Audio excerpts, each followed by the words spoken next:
Dave, how familiar are you with Escape from Duckov? Very. I really enjoyed the demo. It was really fun. I fucked with it. For people listening to this that may be unfamiliar, seeing as our demographic of gamers that listens to our other show is a little bit older. Um, just explain for everyone listening kind of what the game is about, the basic cliff notes of the game. So basically, it's Tarkov, but you get to customize your duck.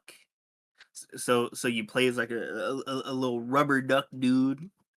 You go out into the world because your stash, your traders, all that is in like a bunker, like underground, and you go out. I don't know if it's PvP, but It's PvE. yeah, yeah. Um, so it's basically PvE Tarkov with ducks, bro. It's so fun. I love it. Yeah, this game is kind of um taken the industry by storm lately, and I mean it's just the first, or not the first, it's the newest in a series of indie games that we have seen come out. I say indie from Escape from Duckov. I'm iffy on the developer. I don't know too much about them, but they've released other games, so I don't know if in because it's a Chinese dev. I don't know how big they are in their country, if they'd be considered not indie and more of like a bigger studio. But I have a article by Eddie Makic over at GameSpot. Escape from Duckov sells 1 million copies, adds mod support.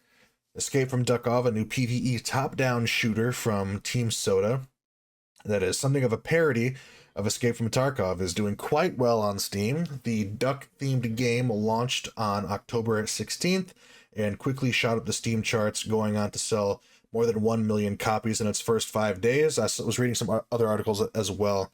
It has now sold over 2 million copies from what I have seen. It has eclipsed more than 550,000 concurrents on Steam, making it one of the platform's most popular games by player count. This quote here from, I believe, the development team.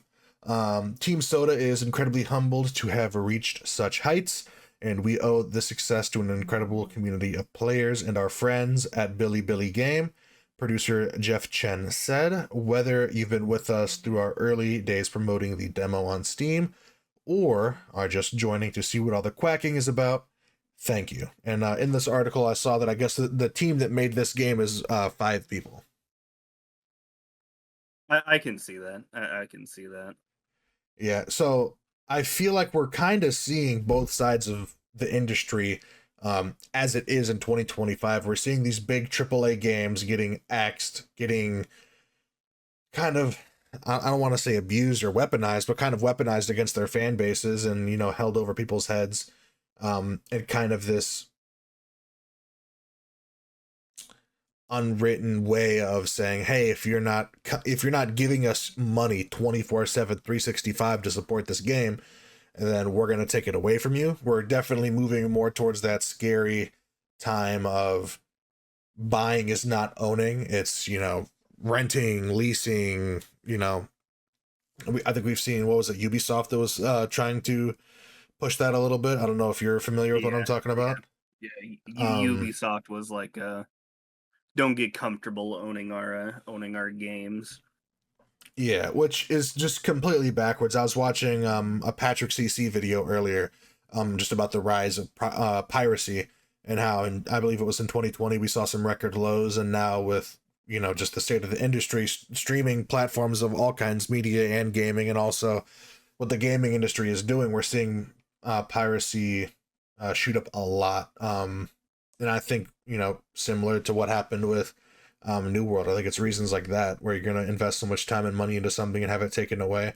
I think games like Escape from Duckov, like Lethal Company, like insert other small indie games, Schedule One, RV there yet, these little indie games that are popping up and having a lot of success. Um, I think it says something to, this level of creation that maybe isn't making it to the top of some of these development companies. For whatever reason, maybe developers aren't getting a chance or don't see a way to sort of see out their creative vision by working for a big studio. Um, and I think we're seeing that represented in the games we're getting from AAA that are unoriginal, uninteresting, lacking depth. And I think stories like Escape from Duckov are only a positive for the game industry. And I only hope that this is just another game that's going to continue to inspire small devs that will be able to provide fresh, unique experiences for everyone going forward. I like personally, I'm probably not going to try out this game. It's not necessarily my cup of tea, and I think we can kind of get into that a little bit more when we talk about arc raiders at the end of the show today. But what were your kind of takeaways from getting hands on with it? I don't know, like, if you ever played the mobile game like SAS, like back in the day. I don't believe so. Um, it was a lot like that. I can't say that like I was a huge fan of it, but like I thought it was like really fun for an indie game. I thought the concept was really cool. I definitely fuck with it, Hmm. but as you know, I'm not a fan of like the top down style of a genre Yeah, of games. and I mean, outside of the overachievers in that category like PoE is a top down game that I enjoy. I know you enjoy, but those are kind of exceptions to the rule where it reaches outside of just the top down genre. Hmm. Um, yeah. I think if you think we've said everything we need to about Escape from Duckov, I'd be fine to move on. Yeah, we can definitely move on. All right.